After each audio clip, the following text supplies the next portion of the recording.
ہر وہ سسٹم، ہر وہ معاملہ جو کہ اللہ کے نظام کے خلاف شیطان کے رستے کی طرف آپ کو لے کے جاتا ہے، وہ طاغوت ہے، اور اس کا کفر مسلمان امت کے اوپر لازم ہے، فرض ہے۔ آپ اس کے لیے کچھ نہیں کرتے، اس نظام کے لیے، اس تبدیلی کے لیے جو نبی علیہ الصلوۃ والسلام نے ایک نظام قائم کر کے دکھایا، تو وہ ایک علیحدہ چیز ہے، لیکن اس کا انکار تو کریں، ٹھیک ہے؟ تو ساحل ندیم نے اسی انکار کی طرف ان لوگوں کو راغب کرنے کی کوشش کی، لیکن انہوں نے اس کے اوپر مزید جاہلانہ جو ہے وہ چیزیں کرنے کی کوشش کی۔ جیسے اسی ویڈیو کے اندر تیمور رحمان صاحب نے ویڈیو کے شروع میں ایک بہت بڑا جاہلانہ فلسفہ جھاڑا کہ نبی علیہ السلام جو ہے نا، مدینہ جانے سے پہلے اپنے آپ کو چیف جسٹس منوانا چاہتے تھے وہاں پہ جا کے مدینے کے اندر، یعنی یہ شرط منوا رہے تھے نبی علیہ السلام ان سے۔ 3 شرائط بتائیں، اور کہا ان میں سے ایک شرط یہ بھی تھی کہ نبی علیہ السلام کو چیف جسٹس مانا جائے، پھر وہ مدینے جائیں گے، ٹھیک ہے؟ کیونکہ وہاں کے لوگ جو ہے وہ پھر کاہنوں سے فیصلہ کروایا کرتے تھے، نبی علیہ السلام پھر بھی پہنچ گئے وہاں مدینے میں، پھر بھی وہ کاہنوں سے فیصلہ کراتے تھے، تو پھر دوبارہ طے کرنا پڑا۔ یہ 7 منٹ کے اوپر تقریباً انہوں نے کہا کہ مدینے جا کے بھی یہی مسئلہ آیا کہ ان کو چیف جسٹس نہیں مان رہے تھے یا حاکم نہیں مان رہے تھے، تو نبی علیہ السلام نے پھر یہ دوبارہ طے کروایا کہ کاہنوں سے فیصلہ نہیں کروانا، آپ نے مجھ سے فیصلہ کروانا ہے، ٹھیک ہے؟ اور یہ ثابت کرنے کی کوشش کی کہ کاہن اور طاغوت ایک ہی ورڈ کے انٹرچینجیبل چیزیں ہیں، اور قرآن پاک سے انہوں نے کہیں سے جہاں پہ بھی کاہن کا ذکر ہے، مثال ہے سورہ الحاقہ کے اندر ہے یا اور مقامات کے اوپر ہے، آپ ان کو پڑھ لیجئے آگے پیچھے سے، کہیں آپ کو نہیں ملے گا کہ کاہن کا مطلب طاغوت ہوتا ہے، ٹھیک ہے؟ لیکن ایک چیز ذہن میں رکھیے گا، کاہن جو ہے اگر وہ شیطان کے رستے کی طرف لے کے جا رہا ہے یا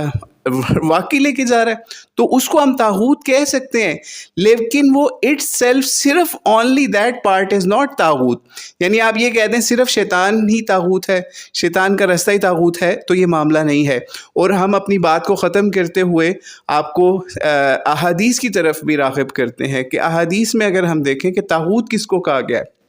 ایک مرتبہ نبی علیہ الصلوۃ والسلام صحابہ کے ساتھ کہیں پہ جا رہے تھے، تو ایک شخص جو ہے نا نوجوان تھا یا پھر سمجھ لیجیے پاورفل تھا، اور وہ اپنے کسی اور کام سے جا رہا تھا، تو صحابہ نے کہا کیا ہی اچھا ہوتا کہ جناب یہ شخص اللہ کے رستے میں نکلا ہوتا، ٹھیک ہے، اللہ کے رستے میں اپنی جوانی اپنا معاملہ لگا رہا ہوتا۔ تو پھر نبی علیہ الصلوۃ والسلام نے ان کو بلایا صحابہ کو، اور ان کو کہا کہ اگر یہ اپنے فیملی کو پالنے کے لیے اور اپنے نفس کو ڈاؤن کرنے کے لیے یا اور اللہ تعالیٰ کے رستے کے اندر کام کرنے کے لیے اگر یہ نکلا ہے، اور یہ خالی جہاد میں نہیں بھی نکلا ہوا، ٹھیک ہے، تو پھر بھی یہ جو ہے سمجھ لیں کہ یہ اللہ کے رستے کے اندر ہی ہے، یعنی جہاد کی طرح ہی والا معاملہ ہے۔ لیکن اگر یہ اپنے پیسہ حاصل کرنے کے لیے، ایک دوسرے سے آگے بڑھنے کے لیے یہ دوڑ دھوپ کر رہا ہے، تو پھر یہ شیطان کے رستے پہ ہے یا یہ طاغوت کے رستے کے اوپر ہے، او کما قال علیہ الصلوۃ والسلام۔ اگر کسی کو ریفرنس چاہیے تو اس کو اس کا ریفرنس بھی انشاءاللہ مل جائے گا۔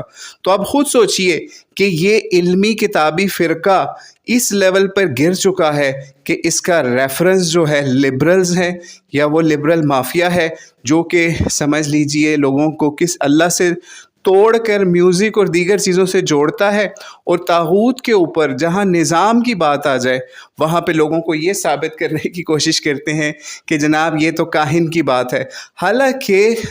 جو اللہ تعالیٰ کے نبی سے فیصلے کروانے کی بات ہے اس کے اندر جن آیات کے اندر ذکر آتا ہے اس میں اطاعت کا ذکر آئے گا، اس میں حکم کا ذکر آئے گا۔ حکم اور اس کے علاوہ کاہن کبھی بھی شریعت کے اندر انٹرچینجیبل ورڈز نہیں رہے کہ آپ نے حکم نبی علیہ السلام کو ماننا ہے، آپ نے کاہن کو حکم نہیں ماننا۔ آپ آیات دکھا دیجئے جن آیات کے اندر حکم کا ذکر ہے کہ آپ نے نبی کو اپنا حکم ماننا ہے، ٹھیک ہے، نبی سے اپنے فیصلے کروانے ہیں، ان آیات کے اندر آپ کو کہیں پہ بھی کاہن کا ورڈ نظر نہیں آئے گا۔ جب قرآن پاک کے اندر دیگر مقامات پہ کاہن کا ورڈ آتا ہے تو پھر حکم والی آیات کے اندر، تحکیم والی آیات کے اندر، فیصلے کروانے والی آیات کے اندر، اطاعت کروانے والی آیات کے اندر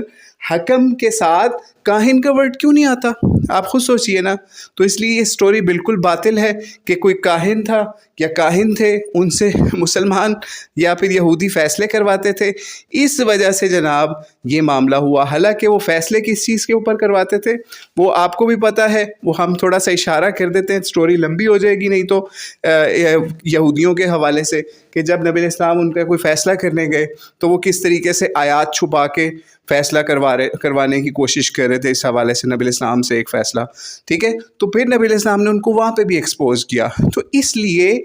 مرزا صاحب اور ان کی ذریت سے ہماری ریکویسٹ ہے کہ آپ ایسا کام نہ کریں, لبرلز کے سپورٹر نہ بنیں, لبرلز کی فرنٹ مینی نہ کریں, قرآن و سنت کے ساتھ جڑیے. قرآن و سنت نے جو طاغوت کا معاملہ بتایا اس کے اوپر آئیے. ساحل ادیم نے جو بھی کہہ دیا اس کو چھوڑیے. ساحل ادیم کو کی سپورٹ کے اندر اگر آپ نہیں کھڑے ہو سکتے تو کم از کم لبرلز کے ان جاہلانہ عقائد کے سپورٹر تو نہ بنیں, ان کو ماشاءاللہ کر کے کومنٹس تو نہ کریں. آپ خود سوچئے کہ